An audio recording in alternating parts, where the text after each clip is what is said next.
expect to get from this movie, from Switchback, professionally? What do you want to take home when it's done? What do you want to see on the screen as Michael and as Paul in character? Well, what do you mean exactly? Do you mean as a professional or as? Yes. Okay. As an actor. Because you know, I like I said, I've known about this project since its infancy, and I have a lot of kind of stock, sort of emotional stock, just invested in it because I really want to see it succeed, and I believe in what Laurie and Joel and everybody else is doing, and you know, I always have. So I think that I'd love to see the movie made in the way that they've always wanted to make it. Everybody, you know, have a good time doing it, have some fun, kind of an environment where everybody learns something along the way too that they didn't even necessarily think they could or would learn, you know. And for the viewer? And to basically come away with an experience that tells a good story, shows you a period, a historical period, accurately, from, you know, the last century, and moves and, you know, troubles the audience but moves them and gets them to root for people. And hopefully nobody will end up doing what my father's and my characters do to other companies along the way. Maybe there's a bit of a moral to it too, you know, about there's only so much greed and unscrupulous principles can get you, you know.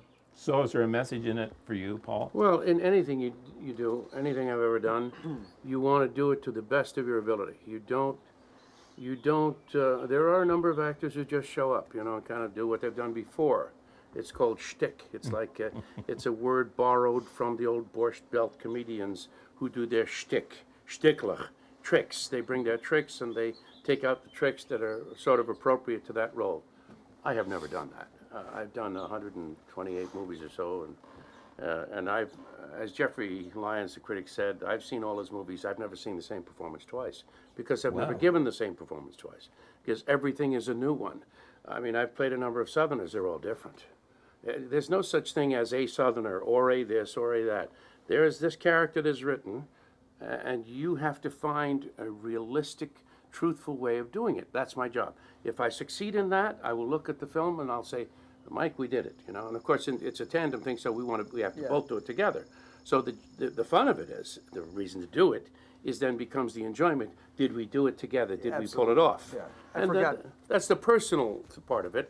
The other part of it is you want everybody to say, good job, guys. You know, that's what you want. I forgot to add that too. I want people to come away with, I mean, it's hard to say you want that now because we just have to stick to our jobs at hand in order to accomplish that. But if we do that, what my father just said, I think in the end then people will say, look at that, you know what I mean? That's kind of cool. A father and son in real life acting, you know, in imaginary circumstances in a way that they really don't talk to each other and treat each other, but are able to accomplish things that are profitable and successful, so to speak, in this story. And it's kind of a neat thing, you know, and I'm looking forward to having some fun with them and with the other actors and to, you know, to keep learning as I go. And you know, I always love to sink my teeth into a character and really live in that space and time kind of the piece. And I think he'll help me a lot with that, and I think hopefully I'll help him, and we'll help each other, and we'll, you know, contribute something to the film.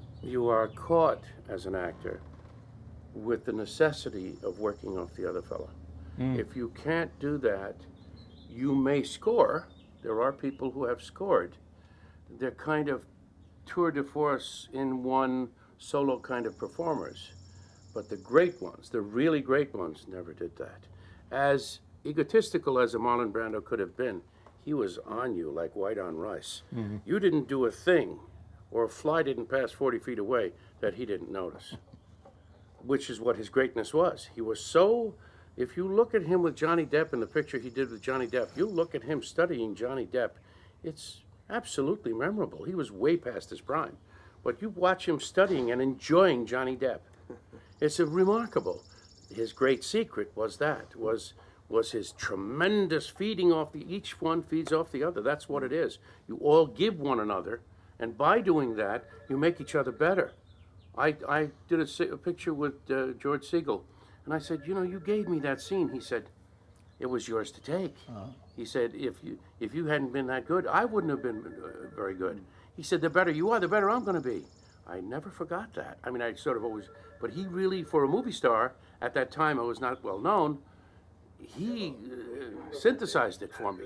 He said, it's as good as you can be, as good as the other fellow can be, that's fine, because you're going to be better than you would have been. If it's his scene to take, let him take it. That was generosity. I was and going to that say, was truth and knowledge of the art we're doing. so help me out now. You start shooting on Monday. We might start shooting tomorrow. You might shoot do some something pieces tomorrow, tomorrow. yeah. This afternoon you're doing the read-through. Yes. Okay, I don't know anything about movies. What's a read-through and why bother? You read the script? It's the first rehearsal. In other words, everybody sits at the table, called a table read, appropriately enough. We all sit. Everybody's introduced to one another. Very often it's the first time you've met everybody. The director greets everyone, introduces the staff generally, introduces everyone to one another, identify yourselves, and we set about the table with scripts in front of us and kind of piece our way through it, just kind of read through, so we all get an idea of where it's going together. And that's actually our first rehearsal. In this case, we know everybody a little, well, most of the people a little bit, because we've been here for a day already and, got together last night for a barbecue, so that was nice. That's And helpful. It is helpful, because then you immediately feel more comfortable when you sit down, instead of everybody sitting down and not knowing who's next to them and who's across and trying to remember everybody's names. It's much easier when you just now have a kind of a personality to match with the face, in terms of the person, and then you can more easily step out of that, when you need to act with them. And also you might be able to connect with them on a better basis as well, a more truthful one, because you already might have some sort of a rapport or even an adversarial nature. I mean, everybody's getting along great here, but you can use that too. I've had to use that before, and God knows, I'm sure my father has, So it's helpful, but yeah, that's... You start right then, if you know what you're doing, Yeah. and you'll start right then taking it off the other fellow. I have a technique of keeping my hand on the page. So I don't just stay there and read and keep my head in the page. I pick up the line and say it. And then I look at the other fellow before I do the next. And what it does is, when in doubt, the other fellow will save you. It's like a parachute. Yeah. When in doubt, you don't have to do anything. Bobby De Niro said it so well in an interview this last year. He was asking him about what's the most important thing in acting, I think the question was. And he said, funny. nothing. He said, what do you mean? You don't have to do anything. You just sit and watch. He said, very often you do nothing.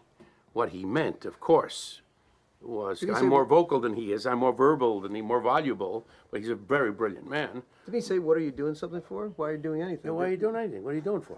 That's funny. And you'll notice he just does it and looks at you, but most of the time. He'll do this, he'll just look at you. That's how great he is. He understands that it is you who's going to give it to him, and he is going to give it to you. It's just like tennis. If I decide I want to hit a backhand, I better be hitting a ball on this side, or I have to run to catch up, or catch the ball, turn it around here, turn it here, and then hit a backhand. It's too late. It's like ping pong. Where the ball goes, that's what you hit back. What the other fellow gives you, that's what you have to use. Well, That's the secret of really doing it well. And today is a very nice opportunity to start that process. I like the part that Bobby De Niro said, that the best part about being an actor, if you want to be an actor, is to be a good listener. Well, that's they all what say you were that saying. listening, but my problem with that is it's don't just like look- this. Yeah. Their listening is this. It's not reacting.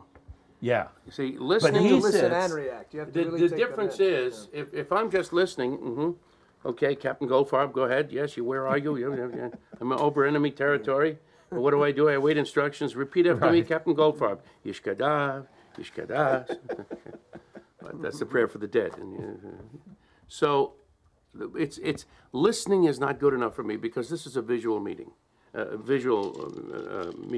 So just listening is not going to cut it. Not for me.